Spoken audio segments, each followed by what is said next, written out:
They come and perch on the windowsill of his flat. Some birds in particular return regularly, but he does not give them names, nor does he feel anything in particular for them. He does not envy their ability to fly, nor does he warm to their various characters. Occasionally, he writes about the birds in his notebook, but he is conscious of being thought of as a lonely old man with nothing or nobody to write about but the birds that come to visit him at the window. And besides, he really feels very little for the creatures themselves. Once he wrote, "In the eye of the bird there is an infinite readiness."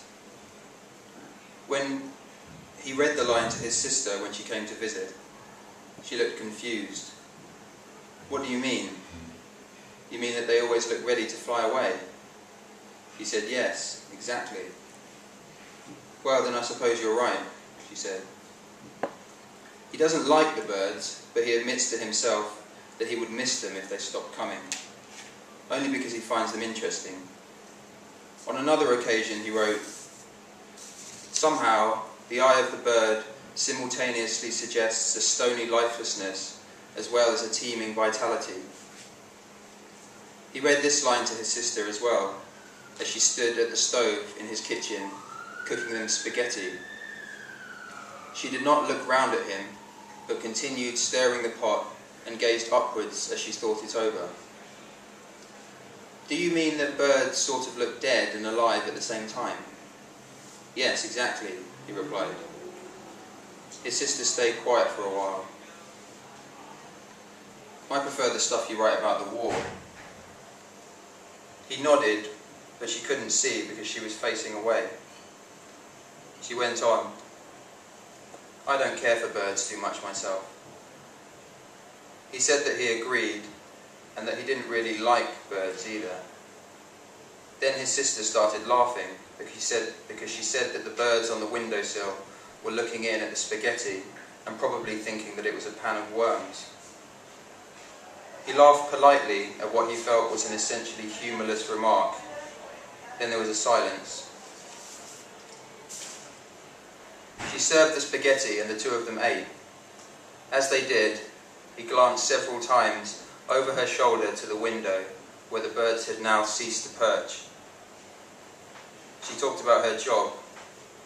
He mumbled responses at the appropriate junctures, but if he was honest, he did not care. It was 3:23 p.m. He wound the last strands of spaghetti around the prongs of his fork and shoveled it into his mouth. She still had almost half of the plate left to eat. "Bloody gannet, aren't you?" she said. "Just hungry," he replied. He wanted her to leave, so he stood, carried his plate to the sink, and began rinsing it in the hope that the action would indicate to her that the meal was over and that she should hurry up and finish. As he held the plate beneath the tap, a blackbird, one that he recognized, landed on the sill. He watched it bob and twitch, whipping its head from side to side so quickly that it was impossible for his eye to trace the actual movement as it occurred, just observe the head in its brief moments of stillness. It reminded him of the flick books that he and his sister had played with as children. There had always been something about those things that had made him feel sad.